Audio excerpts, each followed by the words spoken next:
Hi, everyone. Welcome to the Productivity Boosters and Stress Reducers podcast. I'm your host, Stephanie Heeb, and I can't thank you enough for listening in. Each episode, I will discuss a new tip or trick that will help you live a productive and efficient life, professionally and personally. If you're ready to find your productivity rhythm, relieve stress, and meet your goals faster, then this is the podcast for you. This podcast is sponsored by Your Choice Concierge, created to make your life easier by providing flexible hourly personal and professional assistance. Let us handle your busy tasks so you can focus on what's important. You can learn more about Your Choice Concierge by clicking the link in the description.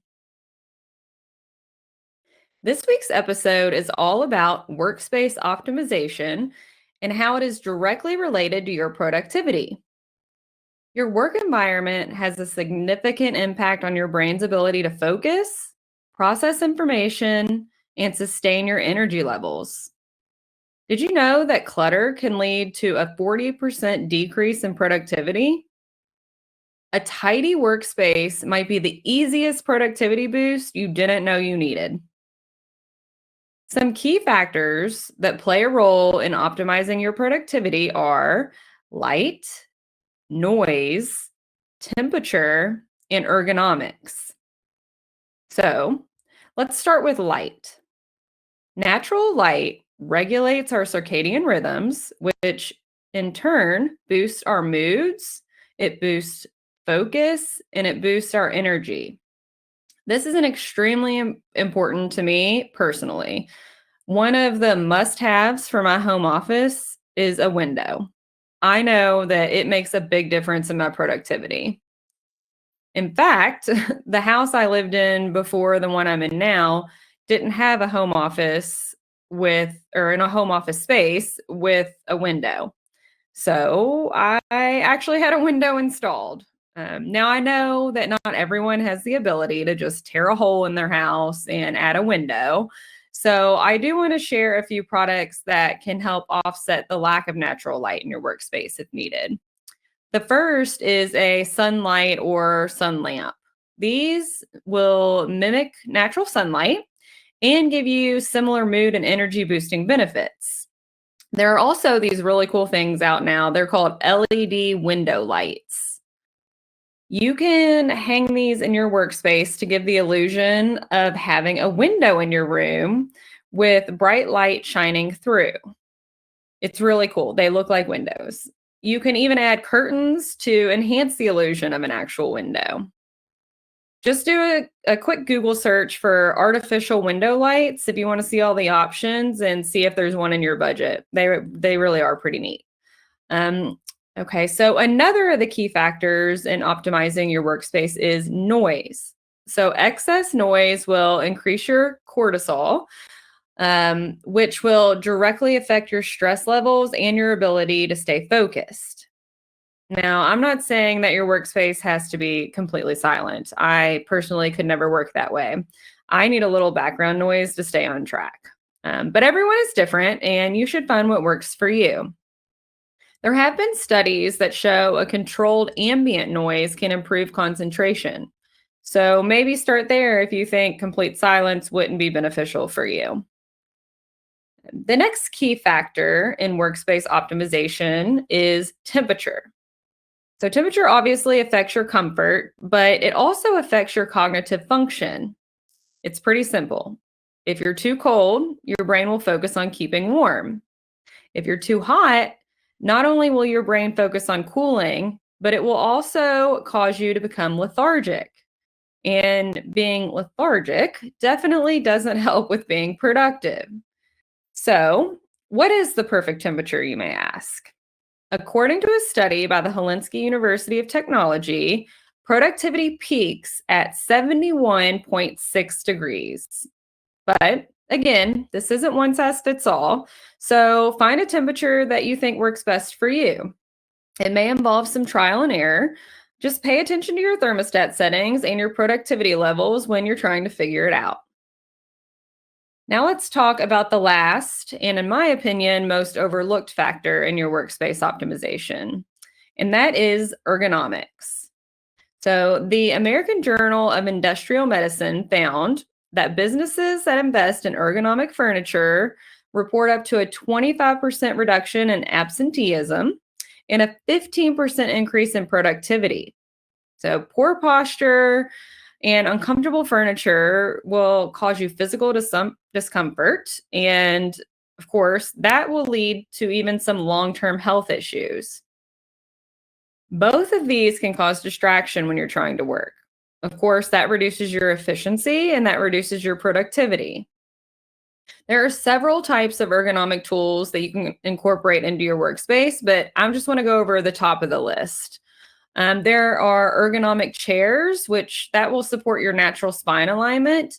That reduces back pain if you sit for all or most of your workday. There are ergonomic desks that can be adjusted for sitting or standing. These encourage movement, improve your posture, and can reduce fatigue by breaking up extended periods of sitting. There are ergonomic keyboard and mouse options, both of which decrease the risk of carpal tunnel and hand fatigue. There are ergonomic monitor stands and arms, which give you the ability to adjust the height and tilt of your monitor for optimal screen positioning. Keeping your screen at eye level will prevent your neck and shoulder from becoming strained. And of course, if that's the case, that can also lead to long term issues down the road.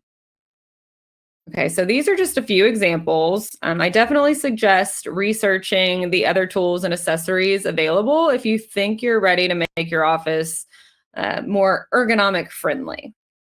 I personally have an ergonomic chair and I have an ergonomic keyboard. I will say when I first got the keyboard, it took a little time to get used to, but now I would never go back to a standard keyboard. In fact, if you ask me to type on one, it will probably look ridiculous and I won't know what I'm doing. I have to retrain myself on a regular keyboard if I ever had to go back. But all this to say that if you try some new ergonomic furniture or equipment, don't give up on it if it initially feels a little different or funny to you. You will definitely learn to love it. Okay, so now that we've discussed the key factors of workspace optimization, I want to jump into the elements of an optimized workspace. This includes the physical setup of your workspace, the organization of your digital workspace, and the personalization of your space. So let's start with the physical setup, more specifically, your desk placement. So, why does it matter? Well, proper desk placement can minimize distractions and enhance your focus. Now, of course, if you're in a company office, you may not have the ability to just drag your desk wherever you'd like, right? And if that's the case, I'll definitely have more tips to enhance your workspace in other ways beyond desk placement shortly. But if you do have the ability to adjust your desk placement, you should consider a few things. If you can, you should position your desk near a window to increase that oh so important exposure to natural light. Just make sure if you do this that your screen isn't backlit. That can cause a distracting glare, which obviously is not going to be helpful for your productivity. You should also consider positioning your desk so that you're facing away from high traffic or busy areas. This can reduce interruptions and distractions as well. So, if it's not possible for you to turn your desk away from a busy area, I would consider using things like dividers or even plants to create some sense of privacy. Another important factor in your physical workspace setup is being clutter free. I'm going to probably say this a few times in this podcast, but visual clutter is actually really overwhelming to your brain, and that leads to decreased focus. When your workspace is tidy, you have more mental clarity and less stress. So, I highly recommend investing in some desk organizers or trays to help you get and stay clutter free. There are lots of options out there, and you can pick ones that fit your desk and in the space that you have. I would also consider storing items you don't need daily in drawers or filing cabinets just to kind of keep them out of sight and from distracting you. Of course, the items you store in drawers should be organized as well. If it's not, you're not going to have a lot of luck finding what you need when you need it, and that can become frustrating and distracting in itself. So just make sure that if you do store things out, in a drawer, that's also organized. Okay, so now that we've talked a little bit about the importance of the physical setup of your workspace, let's chat a little bit more about that digital organization and why that's also very important. Similar to a messy physical workspace, a cluttered digital workspace will also lead to wasted time and frustration, which hinders that productivity. I know it can be time consuming to get your digital workspace in order, but it is so, so, so worth it when you have things organized and a system in place to make sure that it stays that way. You can start simple, right? By creating a folder structure for your files. This process is going to look different for each person based on the work that you do. So I can't give specific instructions, but if you need assistance, don't hesitate to reach out to me. I can help you get started with file organization and process improvement. That way, once you get organized, it also stays organized going forward. I really do love working on that type of stuff. So reach out. But another important thing you will want to consider in the digital organization of your workspace is minimizing your digital distractions. So if you're getting constant notifications and you have a million tabs open, this is going to lead to fragmented focus, and this is going to reduce your deep work efficiency. So consider turning those non-essential notifications off during your work hours to help with that. Also, close any of those tabs that you're not actively using. And of course, you can always pin a tab. So it makes it a little bit smaller and out of the way if you know you need to go back to something later. Okay, so now that we've covered the physical and digital setup of your workspace, let's get into some of the fun stuff, and that is personalizing your workspace. Adding personal touches to your workspace creates a sense of ownership and comfort. And in turn, this makes your workspace more inviting and motivating. So, for example, if you're a plant lover like myself and you have natural light, your workspace can be a great place to add some greenery. The plants will improve the air quality, reduce stress, and create a more calming atmosphere. In fact, studies have shown that plants can actually boost productivity by up to 15%. Just remember, though, you don't want to go overboard. Adding too many plants can become a distraction. You might also consider picking out more low maintenance plants, for example, succulents or pothos. That way, taking care of them doesn't also become another big job on your to-do list. But yeah, I know plants aren't for everyone. So if you don't have that green thumb or plants just aren't your thing, there are definitely other ways to personalize your space. You could add your favorite inspirational quotes that help you stay motivated, or maybe other mood boosting items like family photos or artwork that sparks joy. Just think of items that make you smile or items that inspire you that can help lift your mood and reduce your stress while in the workplace. It can even be as simple as your favorite coffee mug or a cozy blanket. And yeah, there's tons of options. And of course, don't be afraid to change it up or rotate your personal items occasionally either. This could this will help keep your workspace fresh and engaging. And you don't want to ever have dread going to your workspace. So don't be afraid to get creative. But again, just a reminder, don't go overboard. Too much will make your workspace feel cluttered and distracting. So let's see. When your workspace setup and your personalization are combined with that digital organization, the result is a workspace that supports your goals rather than hindering them. So that's just something important to remember. You should find yourself able to focus longer without discomfort. It should eliminate mental clutter, and you should be able to tackle your tasks with energy and enthusiasm. Now, I realize that organizing and optimizing the workspace may come easier to some people than others, or, maybe you're struggling with a small workspace or a shared office space that doesn't give you the full freedom to personalize, or maybe you're on a tight budget and you feel limited on what you can do. If any of those sound like you, then hopefully some of these workspace hacks will help. Okay, so let's start with dealing with a small workspace or a shared office. And again, I know I'm repeating myself a bit, but first, it's just as simple as decluttering. Okay, keep only the essentials within arm's reach and digitize any documents that you can. Paper files can pile up fast, and of course, those become a big distraction. And if you don't have the ability to digitally store your documents, which this day and age, I would imagine everyone does, but if you don't, then consider creating labeled folders and creating that organized file system that I discussed earlier. You just want to make sure you just keep things in order.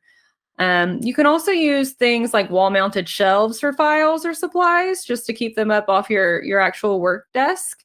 And then another helpful hack, I've seen people do this before, is installing small hooks to hang things like headphones or other office cords that you're not using all the time. Again, just to keep them kind of out of that direct workspace. Um, and again, I'm sure all this sounds great in theory, but let's talk about if you're on a tight budget, okay? Can workspace optimization still be accomplished? It can.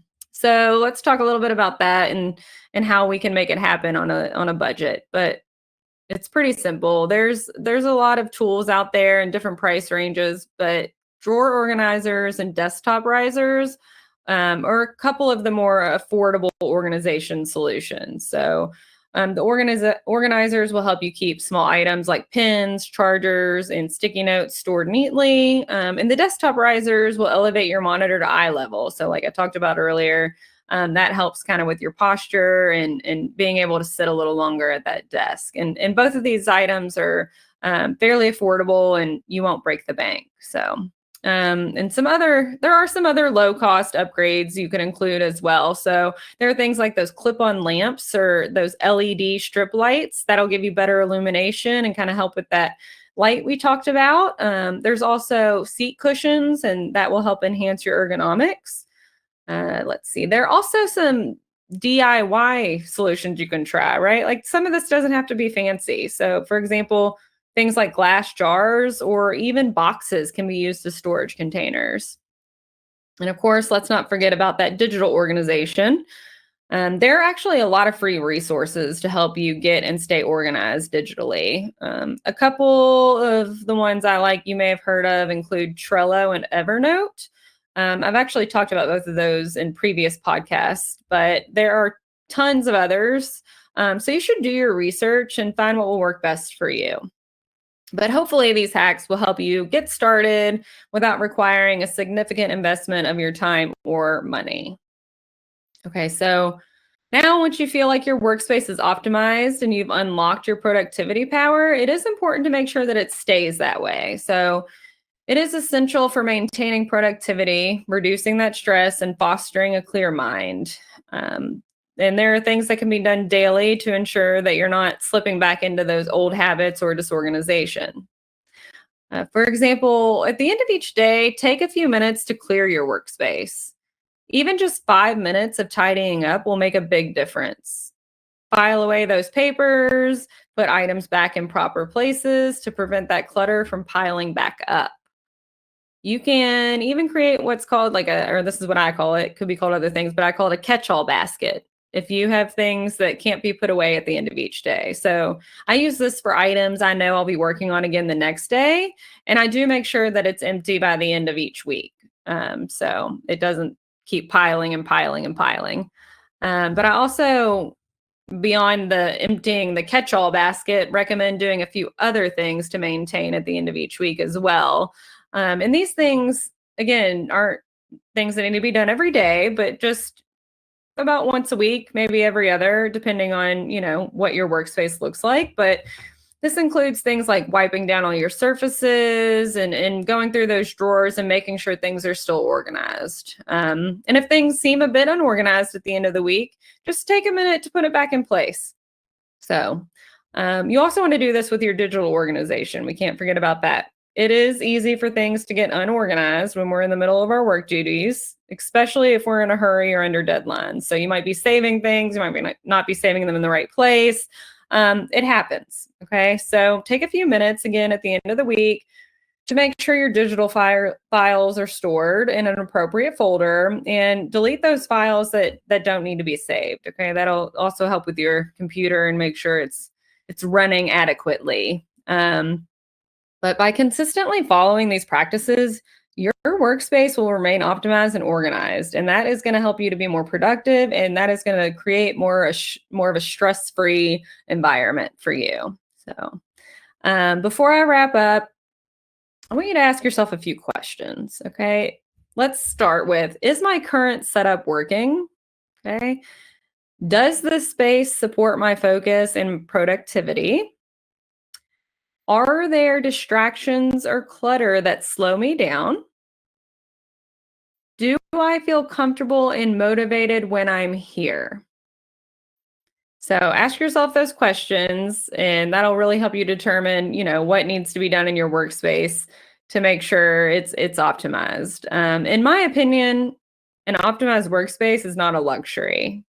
It is a necessity, and that necessity is for unlocking your full productivity potential and maintaining your well-being in the process. It doesn't just improve how you feel, it changes how effectively your brain operates. And you don't have to make drastic changes all at once. Small changes can make a big difference and build momentum for larger improvements. Making even just a few of the workspace adjustments I've discussed is the easiest productivity win you can achieve. It's also important to note that productivity isn't one size fits all. You can try different setups, tools, or layouts and find what works best for you. So remember, your workspace is more than just a place to get work done. It's the foundation of your productivity, your creativity, and your well-being. Take the time to evaluate and optimize your space, and it will have a significant impact on how effectively you work and how you feel while doing it. It isn't just about working smarter, it's about creating that environment that empowers you to thrive. That's all for this week's episode of Productivity Boosters and Stress Reducers. Be sure to check back soon for our next episode. I'll be discussing self-care for entrepreneurs. If you want to learn more about workspace optimization, have feedback about this episode, or a specific topic you'd like to hear about in the future, please email me at info@yourchoice-concierge.com. I'd love to hear from you. Make sure you also subscribe to the Your Choice Concierge YouTube channel, where you can find some examples of the tips and tricks I discuss on the show. Thanks again for listening. I'm Stephanie Heeb, and I hope you'll join me next time for more tips and tricks to live a productive and efficient life, professionally and personally. Have you considered starting your own podcast but haven't had the time? Check out Buzzsprout. They make launching and managing your podcast effortless. Trust me, if I can do it, anyone can. Clicking the Buzzsprout link in the description will let them know we sent you and get you a $20 Amazon gift card if you decide to sign up for a paid plan. Thanks again to our sponsor, Your Choice Concierge. Until next time, productive people.